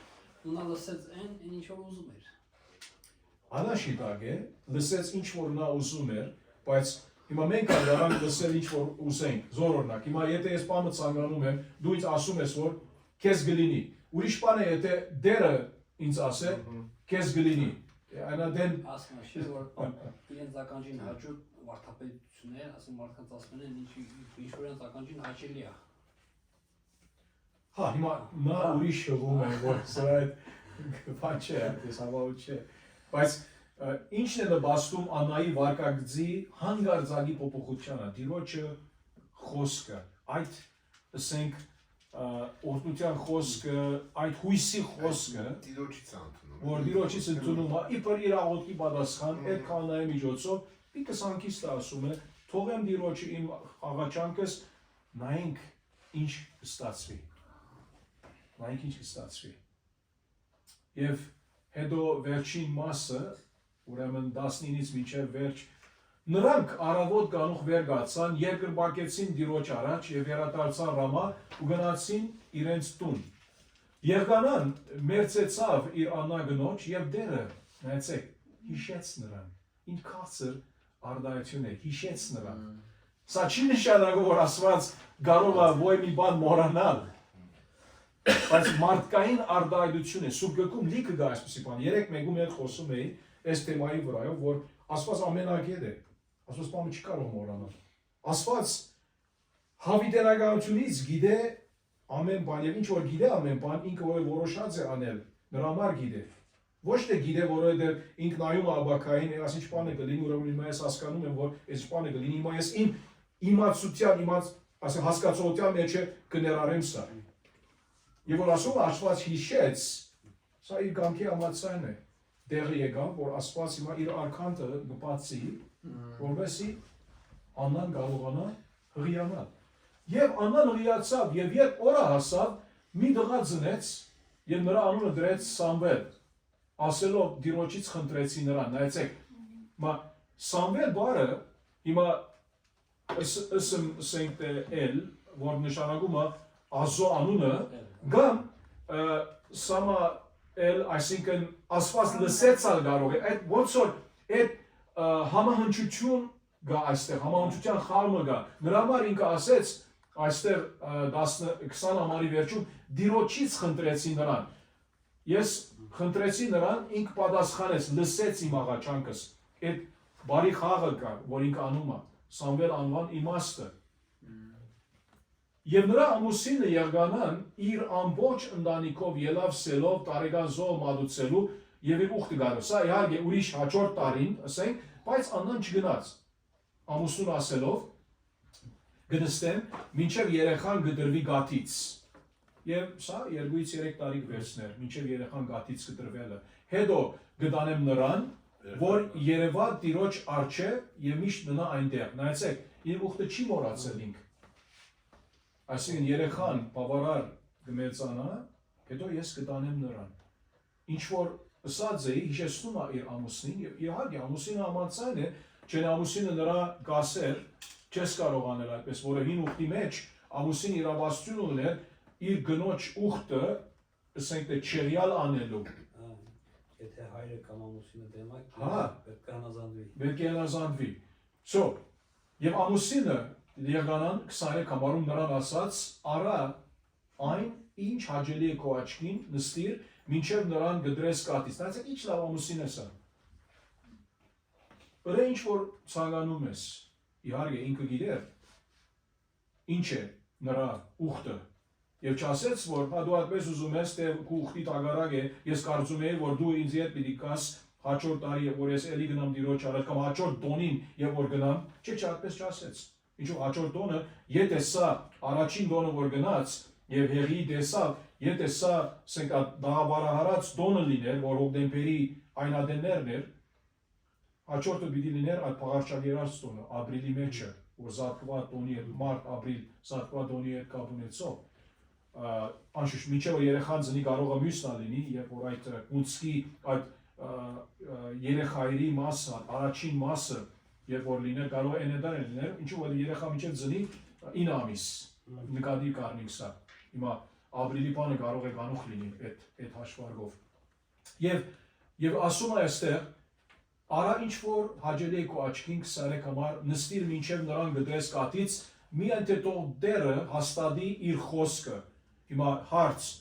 դերը ուր խոսեցավ նրանց, որ դերը կարող է հաստատել իր խոսքը։ Հեղի միջոցով, որ միակը, որ մինչև ունենք, հեղի միջոցով, ուրիշ, բացի եթե ասված որոշ հայտնության միջոցով նրանց հասկացրած էր, որ չկա այդպես բան այստեղ, կարող է հեղին, ինչ որ խոսեց, Եղգանան նրա վրայով վերակրում է, որ ասեց, օքեյ, դեր ինչ որ ասեց իր խոսքը, անշուշտ կանայի միջոցով, կարող է, չգիտենք, կարող է այդ բանի վրայով, կամ ընդհանրական խոսք է, ինքը վերակրում է Աստուծո Մովսեսական օրենքի այդ հայտնության, որ ասված ինքը ավետարանի ասված է, եւ որ ուխտ դրած ես Մովսեսի օրենքի համաձայն եւ որ անես, ասված իր խոսքի համաձայն քեզ գվարցադրի եւ այլն եւ այլն։ Կարող է այդպեսի առնայություն լինի, այսինքն իր նպատակը այդ առնայությամբ այդպես ասի։ Ուստի գինը նստեց եւ մինչեւ երեխային գատից գդրելը սնում էր նրան։ Եվ հենց որ գատից գդրեց նրան, իր հետ վերցրեց նրան եւ 3 զվարակ մի արթու ալյուր եւ մի դի գինի ու նրան դարավ սելով դիրոջ տունը թե եւ դղան փոքր էր եւ զվարագը մորտեցին եւ դղային դարան հեղի մոտ եւ անան ասաց ով դերիմ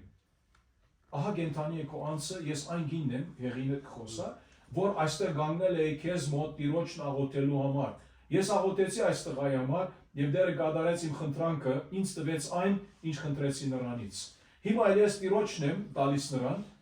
եւ թող իր ողջ կյանքում նա փող տրված լինի դիրոջը փող տրված լինի մենք մեր երեխաները աղոթում ենք միթե թե այո մենք չենք աղոթում անպայման որ պետք է հովիվ լինեն հոգեոր կոժիշ լինեն միսիոնար լինեն ավետարանիչ լինեն ասիան լինեն դեր ինչ որ դու դվեցիր քոնն է դու մեզ դված ես փող մենք ալ ետ քեզ տալիս ենք որ դու նրան կորզածես իհարկե ասպարակային Սամվելն է տղամարդ իբր մարգարեների մարգարեն բայց դղամարդ կամ աղջիկ սա առումով հիմա դիրոջն եմ տալիս նրան թող իր ողջ կյանքում նա փող դրված լինի դիրոջը եւ նա այնտեղ երկրբակեց դիրոջը եւ այո Սամվել իր բոլոր կյանքում Տերը ծառայեց դիրոջը փող տրված էր եւ մի խոսքով մենք արդեն իսկ դիրոջը պատկանում ենք նույնիսկ եթե մտածենք ասենք որ միթե ասված մեր երեխաները մեզ տված է մերն են այդ երեխաները չէ փող տրված են ճշմարտյա մեջ դիրոջ պատկանում են 10-րդ վերջին հարցը ինչ սևերով է երևում Աննայի բնավորության որակը ինչու է նրա դերը կարևոր գրքի ընդհանուր ուղերձի համար երկու հարց ունենք այստեղ այս հարցում Թիմեք ինչ սևերով է երևում Աննայի բնավորության որակը 20-ից 28 համարներու մեջ ինչ տեսակ բնավորություն ունի Աննան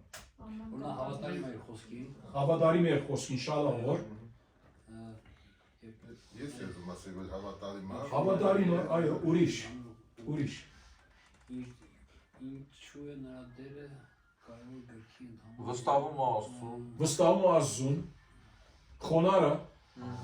եւ որ կանան իրեն բան ասեց ինքը չասես որ դու ինչ խոսում ես ես աստեղ աղոթում եմ չէ խոնարհությամբ ասել սխալ մի հասկացիր այսինքն ես աստեղը սիրտս լեցուն է ցավով վշտով եւ այլն այո Խոնավստահությամբ հավատով հանձնեց Աստծուն եւ Աստված ողորմած նրան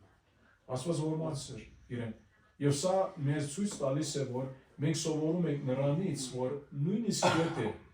մեր աղոթները մենք կարծում ենք ենթադրում ենք որ չեն պատասխանվում շարունակենք աղոթել Տիրոջ թող Տերը ոնց որ ինք ուզում է թողանի եւ նա օրինակ էր մեզ ինչպես պետք է ունենք մեր հոգեոր կյանքի մեջ ու հավատով հույսով որ պետք է սպասենք ու աղոթենք նվիրենք Տիրոջը ու հանձնենք Տիրոջը Տերը ոնց խնդրե եւ կատարվի ձեզ խնդրե ինքը կարող է դա ինքը որովհետեւ ինչպես գիտենք մեռածն է վերնակյանքի բերը եւ ասպարակային այո իր որովայնը բացեց եւ ինքը հիացավ եւ Տիրոջը նվիրեց հետո վերջին մասը ինչու է նրա դերը կարևոր գրքի ընդհանուր ուղերձի համար Աննայի դերը ինչու կարևոր է մեկ կարևոր պատասխանով որովհետեւ ինքը Սամվելի մայրն է Չդակ Այսին պատկերացրեք մորը դերը Սամվել այո կարող եք ասել որ Սամվել արդեն փոքր ադենից ինքը գնաց բայց դա չի նշանակում որ ինքը երբեք իր մորը կամ հորը հետո չտեսավ ծառայության մեջ այո այնտեղ մնաց նա արդեն մխիթարվեց նա պետք է որդի ունենար մխիթարվեց ուներ կապ չուներ ասենք նա իր հետ կլեր թիվեք չեն նա արդեն իր սրտի ուզած ստացավ հետո միթե հեղին երբեք իր կողմից չէր պատմեր որ նայեն հայրդ մի անգամ առաջին անգամ որ նրա տեսակ հազից ինքը գինոմոլ է բայց ինքը արդար գին էր եւ այլն որ այդպեսի մայր ունես որ ինքը քեզ որոշեց աղոթեց որ որոշեց քեզ նվիրել եթե ստացվեր որ հիանալ քեզանով եւ այլն այսինքն պատկերացրեք Աստծո գոչը մորը վկայության համացան որ քանան վավերացնում էր ասելով որ քո մայրը այսպեսի մայր է եւ դու այդ գոչը ունիս որ ինք դեռ չծնած արդեն քեզ համար աղոթած է եւ դեռ աղոթ կպատասխանես ուրեմն դու հիմա Տիրոջն ես ասի մի խոսքով ինք հստակ իր գոչի առնչությամբ վկայություն ուներ Հիմա մենք երբեմն կարող ենք հասկացել մեր ասենք գոչին ադարումով միտը դեր ուզում եմ ասպես անեմ, անպես անեմ, այդպես չծարայեմ եւ այլն, բայց արդեն ինքը ուներ սա։ Դիրոջից նվիրված էր, Աստծո խոսքի համար ինքը արդեն ուխտավոր էր, նազիր էր, այո։ Ուրեմն կարևոր է իր դերը, որովհետեւ վերջի վերջո մենք գիտենք ոնց Սամվել թագավորներուն ինքը խրադողը գլինի, հա, ինքը գլինի Սավուղի, Դավթի, խրատվողը, ուղորդողը, Աստծո ժողովրդի կյանքի մեջ իր դերը մեծ էր, եւ կարևոր է այդպիսի անցիկ լինեն, բայց այդ բոլոր անցիկը Սամվելի նման անցը ով ուներ, իր մայրը, Աննան ուներ, Եղգանայի վրայով շատ չգիտենք, քան թե Աննայի վրայով գիտենք, Եղգանայի վրայով բաներ, արդար մարդեր, այո, Դիրոջ երկրբակով, աստվածաբաշ մարդեր, ընտանիքի մարդեր եւ այլն, բայց Աննան ավելի դեսում ենք, որ ինչպես իր կյանքի աստվածբաշտությունը եւ իր հորնալ, Սամվելի հորնալ, երկուսն էլ ազդեցություն ունեին նրա կյանքում, Սամվելի կյանքում, իբր ծնողներ։ Եվ սա մեզ ցույց տալիս է, որ այդպեսի ծնող ունենալը ոչ թե միայն լավ է ունենալ, կարևոր է ունենալը։ Սա չի հերքում այն իրողությունը, որ Աստված մեզ մեր ոմանց երբեմն գանչում է ընտանիքներից, որ մեր ծնողները կարող է հոգևոր երբեք չլինեն։ Բայց լավ է ունենալը այդպիսի ծնողներ։ Շատ լավ։ Ասկան, եղբայրներ, քույրեր ջան, հիմա եթե հարցեր կան, այս հատվածի վրա էլի դարակ բարձրացնեմ։ Սամվել Աստծուց տրված, չէ՞։ Հա։ Այո։ Աստված լսեց եւ տվեց, այո։ Հետաքրքիր է, մենք հետագայում տեսնում ենք, որ Աննան էլի երեխաներ է ունենում։ Առաջինը Դիրոջ է։ Այո։ Տիրոջ ծրագիրն է։ Հա, Դիրոջ ծրագիրն էր, որ ինքը փագե Աննայի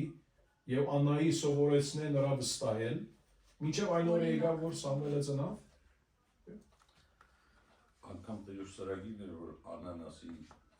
զավակ ունենամ, քեզ եմ տալու Տեր։ Հա։ Եվ Աննայի ալ սովորեցնե դասեր, Եղգանայի ալ մյուս կնոջն ալ հուսամ մեզի անշուշտ լիքը դասեր ունենք եւ այս թագավորների այս պատմական ասենք Աստծո խոսքից մասերը լիքը ասպես կորզնական ճշմարտություններ կա, որ մեզ համար կարևոր է։ Նրա համար է, որ Բողոս Արաքյալը երկու դեղ նոր գտագարանում ինքը վերակրում է, ինքը գրում է այնպիսի ձևով, որ հին ուխտի ճշմարտությունները մեզ համար գրված են, որ նրանից սովորենք մենք։ Այսինքն մի խոսքով հին Բողոս, այո, Բողոս Արաքյալը ինքը դա մասնագիծ է, խնդիր չէ, նույնիսկ եթե ընկացնե խնդիր չէ, եթե շարունակի պանչը։ So, հա, Բողոս Արաքյալը այդպես ասում է, նրա համար է, որ իբր ասենք պատկերազարդումներ, գիրարման, ասպեսի ճշմարտությունների հոգևոր կյանքի ոնց ապրելու լիքն են հին ուխտում։ Նոր ուխտի մեջ, նոր ուխտը ավելի գարջ է, փախտած։ Հին ուխտի մեջ շատ բան կա, կարանք սովորել, ոնց օրինակ Աստվածո, ասենք թե մարդը կամ ասենք թե Աստվածավախ գինը պետք է ապրի, երեխա ունենա, երեխա մեծնե, դիրոջ նվիրե եւ այլն, կամ ասենք այդ գրիվները կան, երբեմն անձերի միջև, գիների միջև, մարդերի միջև, երեխա կա, երեխա չի կա, կամ մարդը գնոջ էր, ինչպես տեսանք Հակոբի եւ Ռաքելի միջև, կամ Աբրահամի, Սարայի բարակային, այդպես բաներ։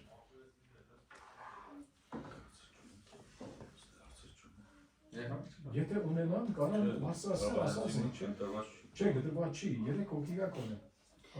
Ես մտածում եմ, որ Աննան, որ աղոթք էր անում, ինքը կարող խոստում չտար Աստծուն, որ ես այս երեխային քեզ կնվիրեմ, ընդհանրապես կարող էր խնդրել, որ Աստված իրան երեխա տար։ Այսինքն նաև Աստծուց էր դրված այդ փափագը Աննայի մեջ, որ ինքը նաև այդ որոշեր, այդ որոշումը կայացներ Աստծուն նվիրելու երեխային։ Որտեղ ադի լավ բան է ասել, որովհետև մենք իհարկե չգիտենք սա, բայց իր մեջը Աստված այդ բանը դրեց, որ աղոթե այդպես, ցանկանա այդպես եւ այս բարակային Ազոգամքին համացան գրսելով Աստված արդեն հայր լողոսով պատասխանեց այդ ծևով։ Այո, մենք հիմա չենք կարող նույնը ասել ինչպես Աննան, հիմա ինչու որ երբեմն հավատացյալներս կարող ենք Սուրբ Գրքին նայել եւ ասել, որ Աննան ասպես աղոթեց։ Ուրեմն ես իբր գին, եթե ասպես աղոթեմ կստացվի։ Չէ, Աստծո խոսքի մեջ ճշմարտություններ ունենք, որ բարձրապես նկարագրական են մեզ համար, մեր դիտանկյունից։ Այս մեկը նկարագրական է մեզ համար երեխա ունենալու վրայով։ Բայց իհարկե Աստծո բաշխության, Աստծո զավակության, երկրպագության, ազգանք խնդրելու, դիրոջը,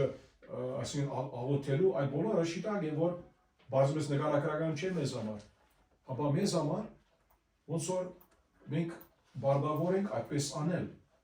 մեր կյանքում, մեր հարաբերության մեջ Աստծո հետ։ Բայց Աննայի առումով, որ մենք չկարող ասել, որ հայ ես դիրոջը նվիրում եմ, եթե դղա զավակ, արու զավակ ունենամ, առաջին զավակս։ Եվ հետո 4-ին էլ ասել մոտեցումները քարել են, բայց 4-ին, բայց իմացել եմ, որ արդեն երեխա եմ ունենում։ Դու արա, բայց Աստված ասել չէ, որ Սամվելի նման պիտի Աստծո գործավորն է։ մոտեցումները կարակարվել, չէ, շնորհքի շրջանում ուրիշ ձևա, մեղքի շրջանում ուրիշ շրջանների տարբեր են։ Կարող է։ Ինչի համար եմ ասում, որովհետև այսօր եթե ես պիտի ասեմ, ես հասկանալով արդեն շնորհքի շրջանում Տերն է որոշում ով պիտի փրկի, չէ, ով կյանքում նա, ես հիմա կարամ ասեմ զավակ ունեմ, ես տալու եմ Տիրոջը ծառայի, այսինքն մի քիչ որտես ես նայում ընդ ես չես առաջնորդում, նրանք առաջնորդում են Աստծո շրջանները տարբեր են, ուզում ասեմ, հիմա ոնց կրած, մենակ կարամ ասեմ Տեր Աստված, եթե կամենաս շնորհքի միջոցով երեխուս դարձի պես կամ ես ինչերա հետո չգիտեմ ոնց բացատրեմ, որ Հիմա շրջաններու Դարաշրջանի մասին ասում։ Այո, դարաշրջաններու տարբերությունը, այո, օրենքի դագը, նրանք օրենքի դագ են, սա նկատի ունենանք, բայց դա չի նշանակում, որ շնորհքը բացակայ է, դա ուրիշ բան։ Եվ Աննան ինքը գիտեր Աստծո խոսքը, առաջ որ մենք ենթադրենք ավելորդ բան, ինքը գիտեր, որ Աստված, այո, իր ամուսինն է գիտեր, որ Աստված փագած է նրա արքանտը։ Ես նկատում եմ, հիմա մենք նայում ենք Աննային, ասենք մենք նկատում ենք, որ կանենք մեկը նայի կանանց պետ, կանանցից նման կերպ աղոտ կանի, քան որ Աննան արեց։ Իսկ Աննայի ժամանակ կար մեկը, որ Աննան նայեր մեկին, այդ տիպի աղոտ կաներ, որ իբր ինքն էլ նայած լիներ, ասենք կրկօրինակ ասներ։ Կարծում եմ, եթե ինքնաբուխ է եղել, Այո, ինքնաբուխ եղած, ինքնաբուխ աղոտ է Աստծո առաջնորդությամբ։ Աստված ներգործել է, Ասյան ասեց չէ։ Հիմա դերը դրած էր սրտում, այո, իսկ հիմա որ նայեն, արդեն կարդում են, արդեն ոնց որ կրկնօրինակ ասել որ եղավ, ես էլ էսպես արել, դա արդեն խարիզմատիկ եկեղեցին է կընտրում։ Շալայ, աղոթքով մփագենք, եթե ուրիշ հարցեր կան, այս թեմայի առնչությամբ, այո, ուրիշ դարբեր հարցեր հետո գարանք խոսան մի քիչ, բայց եթե այս գլխի վրա կան ուրիշ հարցեր, էլի խոսանք մի քիչ եւս, կան։ Եթե չի կան, աղոթքով ամբողջացնենք Արթուր հետ, բայց աղոթքով գարանք փագենք։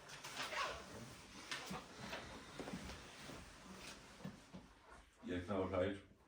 գալիս ենք առջևը Տեր Աստված, քեզ երկրպագելու, փառավորելու, քո անունը մեծարելու Տեր եւ շնորհակալություն հայտնելու այսօրվա համար, այս պահի համար, որ բոլոր քո եղբայրներս Տեր ժամանակ կարողացան հատկացնել, որ միասնաբար կարողանանք մեկ հոգով, մեկ մտքով քեզ պաշտենք, քո խոսքը տեսենք եւ հանձին շնորհակալ եմ Հովիկ եղբայրը, որ պատրաստել էր այս նյութը, որպեսզի մեզ սովորեցնի Տեր, որպեսզի քո առջևը կանգնելով, քեզ հնազանդվելով, քո կամքի համաձայն կարողանանք մեր կյանքերը շարունակենք ապրենք հնազանդվելով, քեզ սիրելով Տեր, քո խոսքին վստահելով եւ քո խոսքով առաջնորդելով Տեր, շնորհակալ եմ այստեղ յուրաքանչյուրի սրտերը դու ես քննում Տեր Աստված, դու գիտես, դու օգնիր այն ամեն մեկի սրտերը քնելով Տեր, բժշկիր, մոտեցու քեզ, ների մեր բոլորի մեղքերը Տեր, գիտակից եւ ոչ գիտակից Տեր, շնորհակալ քո սիրով, խաղաղությունը տուր մեզ եւ մեզ հաստնելով մեր ամեն մեկից մեր տները Տեր, քո փառքի համար, քո անունի համար եւ կրկին անգամ քո զորությունով Տեր պատրաստիր, որպեսզի կարողանանք հավաքենք եւ մեկս մյուսի հետ միասին զորանալով քեզ պաշտենք, քեզ երկրպագին, փառք ու պատիվ քեզ Տեր Հիսուս։ Ամեն։ Ամեն։